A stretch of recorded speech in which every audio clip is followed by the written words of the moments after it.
بسم الله الرحمن الرحيم. Assalamualaikum warahmatullahi wabarakatuh. Innal hamdalillah may yahdihillahu fala mudhillalah wa may yudhlil fala hadiyalah. Asyhadu an la ilaha illallah wahdahu la syarikalah wa asyhadu anna Muhammadan abduhu wa rasuluhu nabiyyi ba'da. Allahumma shalli ala nabiyyina Muhammad wa ala alihi wa ashabihi ila yaumil qiyamah. Amma ba'du. Qala Allah ta'ala fil Qur'anil Karim. Bismillahirrahmanirrahim. Inna a'tainakal kautsar fashalli li rabbika wanhar. Inna syani'aka wal abtar. Shadaqallahul azim. Pertama-tama mari kita panjatkan puji syukur kepada Allah SWT. Dengan izinnya, iradahnya, kita dapat berkumpul di ruang ini dalam rangka taklim kajian agama yang difirmankan Allah di dalam Al-Quran. Kalau kita menilik dalam kehidupan ini, sebetulnya kan seluruhnya itu adalah cobaannya. Apakah itu cobaan yang berbentuk kenikmatan yang berlimpah atau cobaan yang menakutkan? Jadi kita harus lulus, jangan sampai kita berkeluh kesah. Kalau diberi nikmat, kita harus bersyukur. Kalau diberi cobaan, kita harus bersabar. Jadi alat bagi kita untuk menangkis cobaan itu hanya dua, yaitu bersyukur dan bersabar. Banyak ayat menyebutkan, disimpulkannya dua itu. Tapi kita harus tahu siapa orang yang bisa bersyukur dan siapa pula orang yang bisa bersabar. Insya Allah kita ini semua adalah orang yang sudah lulus dari dua ujian itu, baik ujian kenikmatan atau ujian musibah. Banyak ayat mengatakan, misalnya di dalam surat Al-Ma'arij ayat 19 sampai 25 itu, Allah katakan di sana, innal insana khuliqa halu'a, iza masahu syarru jazua, wa iza masahul khairu manu'a, illal musallin allazina hum ala salatihim daimun wa fi amwalihim haqqun ma'lum lis-sa'ili wal mahrum. Ayat ini menyatakan bahwa ujian itu ada dua di situ. Katakan sesungguhnya manusia itu hidup dalam keadaan keluh kesah, halu'a, ya banyak galaunya gitu. Ya itu wajar. Ini ayat mengatakan begitu. Kenapa keluh kesah? Mungkin karena ujian tadi itu. Diuji kebaikan, keluh kesah. Diuji kesengsaraan, apalagi. Orang yang diuji dengan kebaikan dan iman berlimpah, keluh kesahnya apa? Ini saya mau mengunjungi apa lagi ya? Dunia ini sudah hampir semuanya saya jajah. Di mana lagi ya? Kemudian kok istri saya baru satu ya? Kok toko saya baru 10 ya? Kok saya baru dapat mobil ya? Dilihat orang kok sudah pakai helikopter, pesawat. Keluh kesah lagi. Jadi memang betul hidup ini haduan. Tidak ada perbedaan diberi nikmat atau diberi cobaan. Sama. Pasti keluh kesah. Iza masyahu syarru jazua. Apabila dia diberi musibah, dia jazua. Dia sedih sekali. Wa iza masahul khair manu'a. Apabila dia diberi kenikmatan yang melimpah, manu'a, dia itu kikir. Manu'a itu artinya sayang harta saya. Ini kan keringat saya, masa saya bagi-bagi. Sayang sekali sama hartanya. Sudah 100 juta belum, 1 miliar belum, 1 triliun belum juga.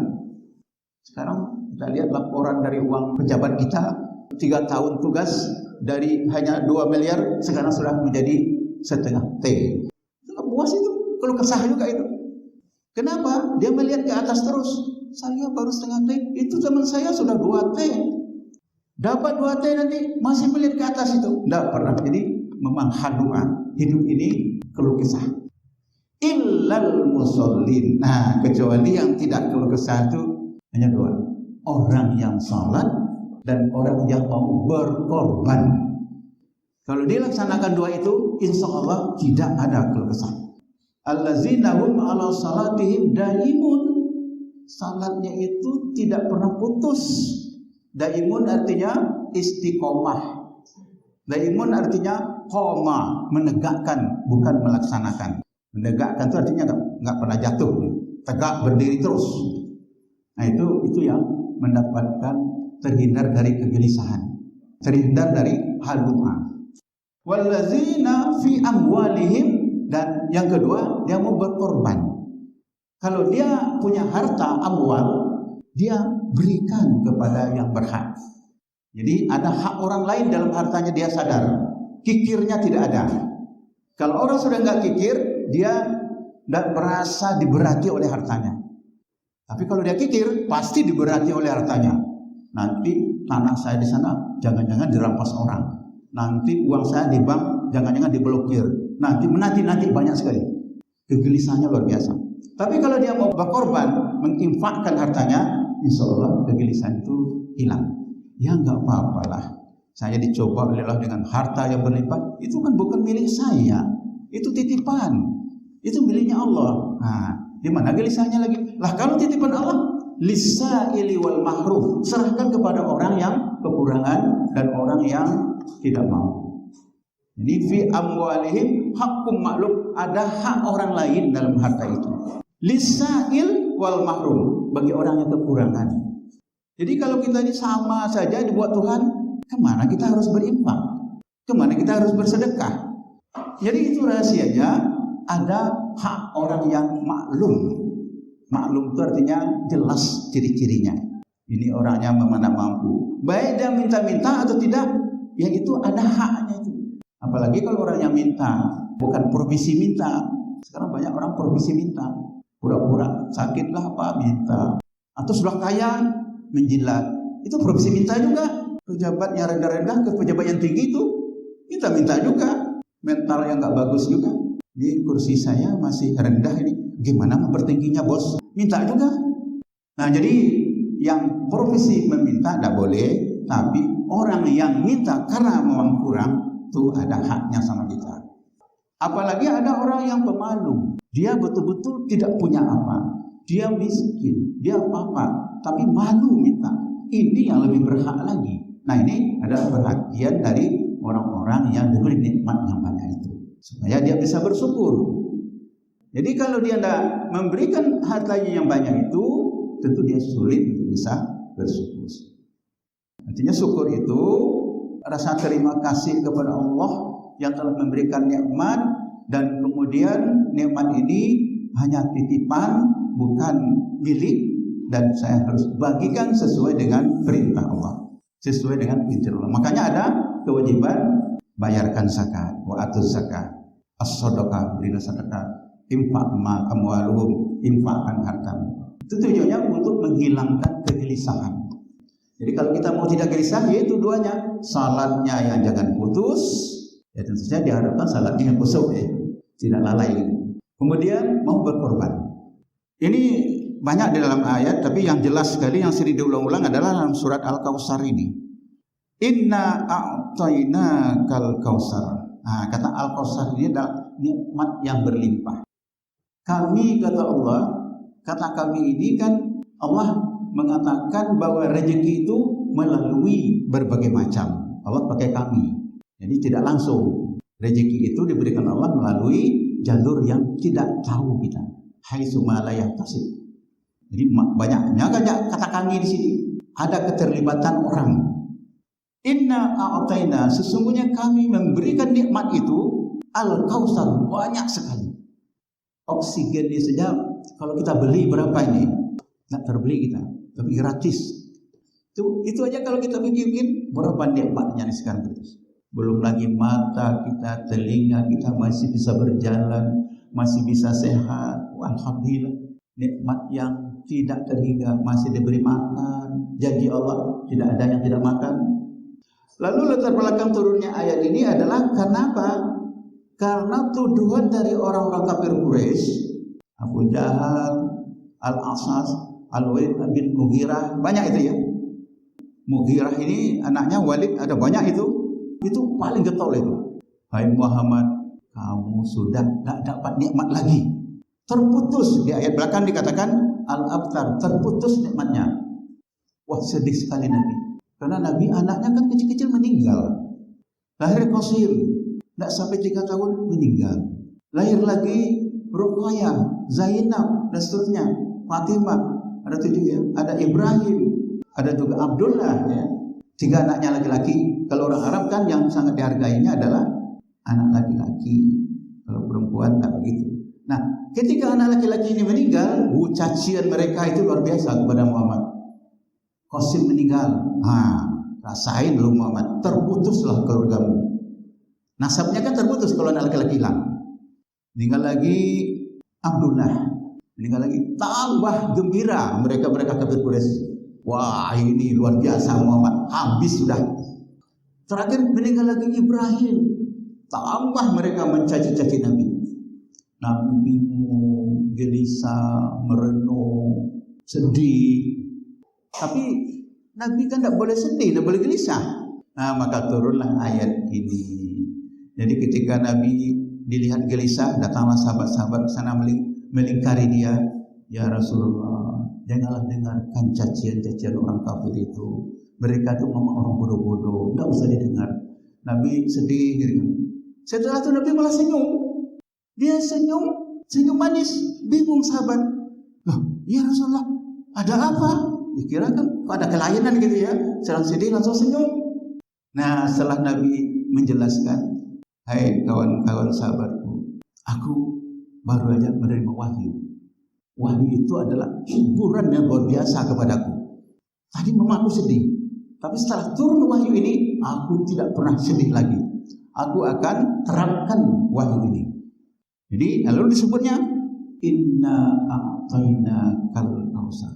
Sesungguhnya kami, kata Allah, telah memberikan kepadamu nikmat yang sangat banyak dan berlimpah. Siapa yang enggak gembira dikatakan mendapat nikmat? Mungkin berita ini bisa sedang, bisa setelah, bisa akan. Kalau bisa akan, kan kita rasakan sekarang berapa banyaknya nikmat yang diberikan oleh Allah kepada Nabi Muhammad. Sampai-sampai dia disebut orang nomor 1 terhebat di dunia kan. Dari penelitian orang kafir malah itu. Nah, apa katanya lagi ayat kedua? Fasalli li rabbika wanhar. Supaya kamu tidak gelisah, salatlah dan berkorbanlah. Jadi kenapa? Salat kuncinya. Salat ini kan sebenarnya kan hablum minallah, hubungan manusia dengan Tuhan. Orang kalau kita berhubungan dengan Tuhan pasti tenang, aman, nyaman. Ala bizikrillahi tatma'innul qulub. Bila dengan menyebut nama Allah, berdoa kepada Allah, mendekatkan diri kepada Allah, pasti menenteramkan hati. Nah, itu kan salat adalah doa yang paling puncak. Hubungan manusia dengan Tuhan paling puncak adalah salat. Sampai-sampai amal yang paling pertama diperiksa nanti dari manusia ini ada salat. Yang lain itu nomor 2, nomor 3 dan seterusnya. Kalau salatnya baik, baiklah semua amalnya. Kalau salatnya buruk, maka juga berpengaruh kepada amalnya. Makanya perintah salat itu sangat penting kalau ingin tenteram, ingin tenang. Salli, salatlah. Lah di sini kenapa kau tidak pakai kata aqimis salat, tegakkan salat? Kok langsung salatlah? Mufassir ada 2 pengertian. Bisa yang dimaksud salat wajib, ada bisa juga dimaksud semua ibadah. Jadi semua ibadah itu menenteramkan hati. Apakah itu ibadah mahdhah atau ibadah ghairu mahdhah? Ghairu mahdhah artinya semua pekerjaan yang baik apapun dan itu diridai oleh Allah. Itu namanya ibadah ghairu mahdhah. Tabassum muka sadaqah, senyum saja ibadah. Karena dianggap bersedekah. Artinya apa? Ibadah itu luas.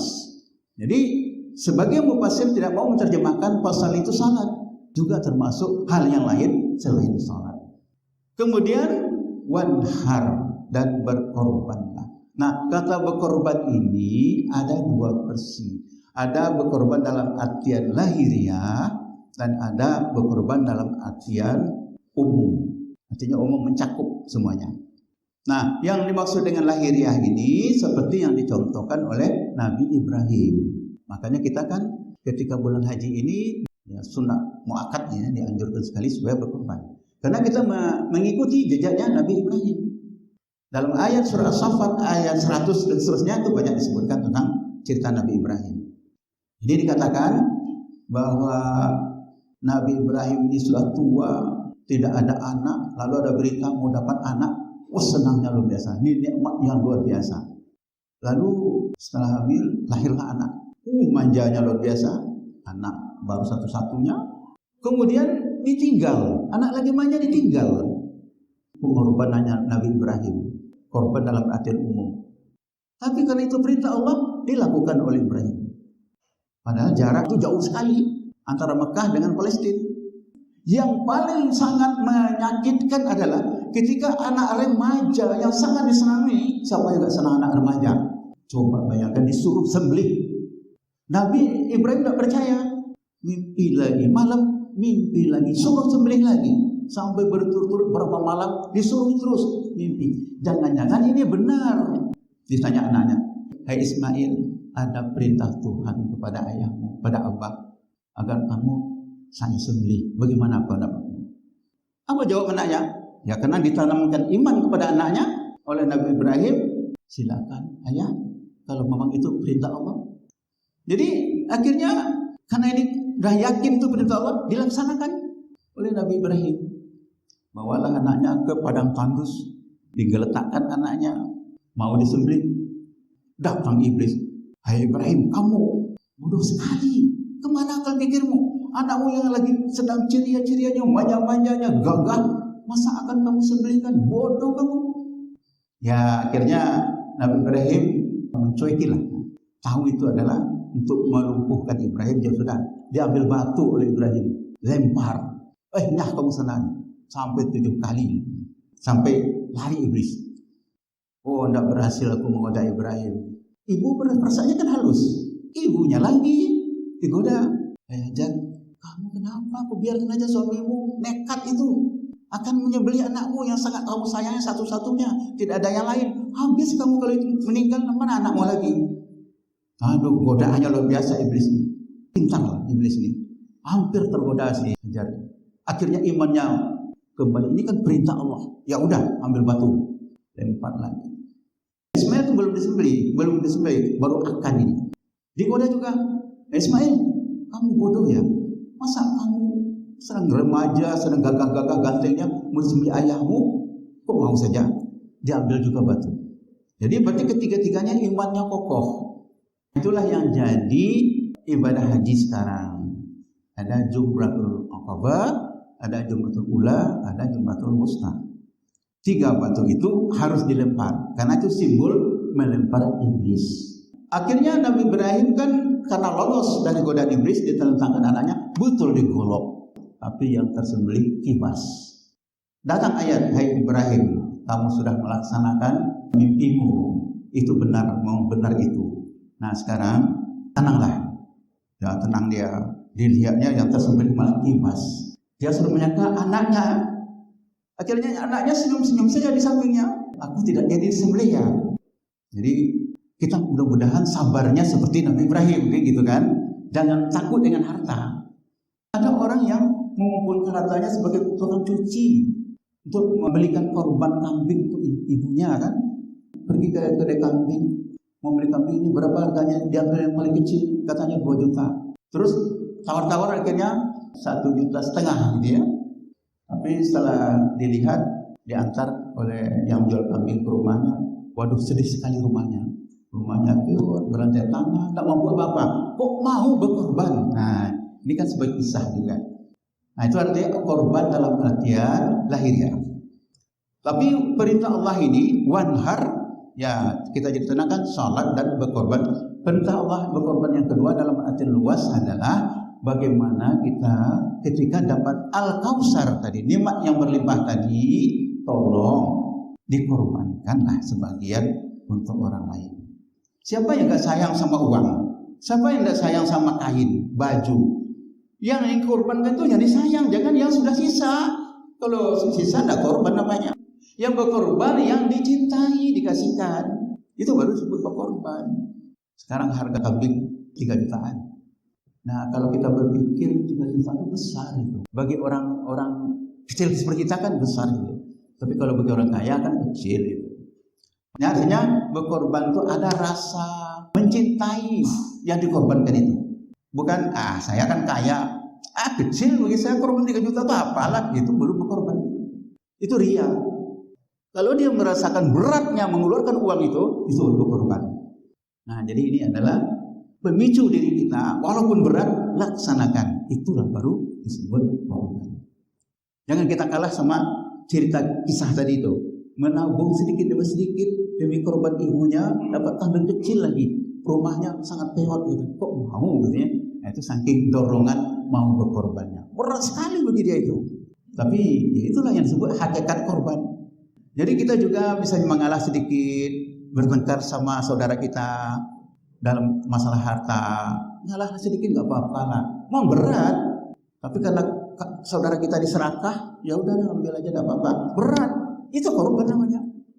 Tapi kalau kita kaya, saudara kita serakah, diambilnya bagian kita, ya nggak apa-apa lah, itu belum berkorban. Yang berkorban mau sabar tadi nggak, menyerahkan bagian dia untuk orang lain. Jadi kata korban itu jangan diartikan banyak duit saya gampang aja berkorban.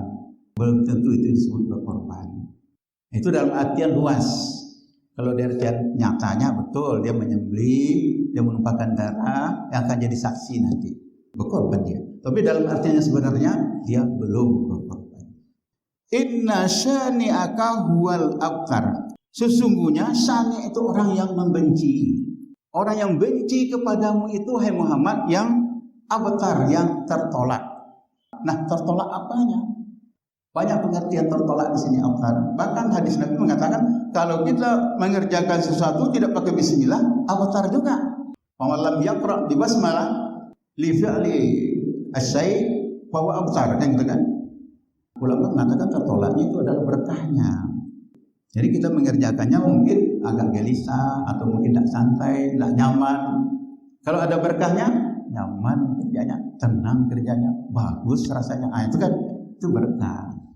Atau juga dalam artian kerjakanlah sesuatu itu dengan ilmu pengetahuan supaya hasilnya maksimal. Bukan asal kerja saja. Saya bisa ngaku tapi berantakan. Ya enggak puas. Tapi ada kata bismi, mulailah dengan ilmu. Bismillah artinya nama Allah.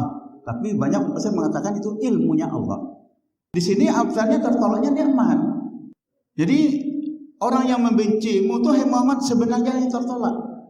Dia membencimu kan karena putus nasab tadi. Ya, dia mengatakan kamu dengan keji dan segala macam, habislah Muhammad, tidak dapat nikmat lagi, tertolak, terputuslah nasabnya. Nah, ayat ini mengatakan, hai Muhammad, mereka yang mengatakan kamu tertolak itu, terputus itu, dialah yang sebenarnya terputus. Buktinya Walid bin Walid jadi Islam. Padahal Walid bin Mughirah, bapaknya Walid, itu adalah penghina nomor 1 Nabi Muhammad. Lalu ditafsirkan, apa maksudnya Mughirah ini terputus? Ternyata semua anaknya banyak, lebih dari 10, semuanya masuk Islam. Kalau dia misinya betul tidak putus, tentu kafir semua. Jadi di situ terputus, yang terputus bukan Muhammad, justru Mughirah yang terputus. Abu Lahab dan sebagainya itu terputus. Dalam artian anaknya bukan masuk agama musyrik, tapi justru malah mengikut Nabi Muhammad. Kan dia terputus. Kemudian yang selanjutnya abtar ini adalah hubungannya secara lahiriah. Nabi Muhammad memang nasabnya terputus karena nasab kan dari laki-laki, anak laki-lakinya kan meninggal semua. Tapi dalam artian keluarga Nabi Muhammad ini sampai sekarang banyak sekali di dunia.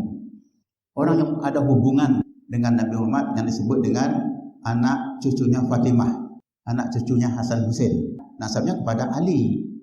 Rahasia kenapa Allah menjadikan anak Nabi yang laki-laki itu meninggal semua, itu tujuan Allah itu adalah supaya orang tidak mengkultus, tidak syirik.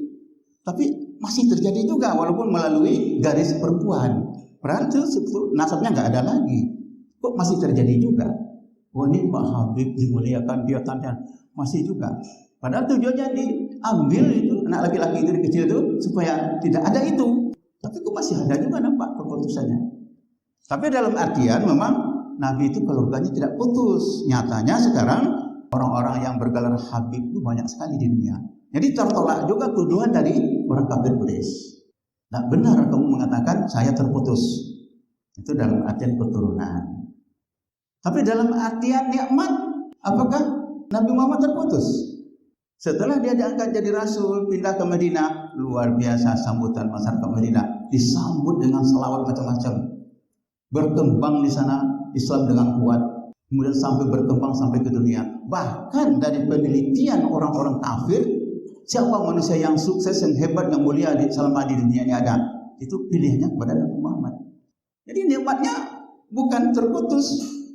Jadi kalau kita berinfak atau mungkin bersedekah, tidak ada unsur korban tadi juga bisa tertolak. Ria itu kan tidak ada rasa berkorban. Nah itu tertolak juga. Salat pun juga kalau ria tertolak juga. Jadi korban ini penting. Jadi janganlah kita merasa berat untuk beribadah, beramal, paksakan diri untuk mau melakukannya. Itulah yang disebut dengan korban. Barangkali ini yang dapat saya sampaikan dulu, walaupun suratnya pendek, tapi penting kita pelajari. Demikian mungkin hal-hal yang tak berkenan banyak yang saya sampaikan sebagai manusia biasa. Saya mohon maaf sebesar-besarnya. Wabillahi taufiq wal hidayah. Wassalamualaikum warahmatullahi wabarakatuh.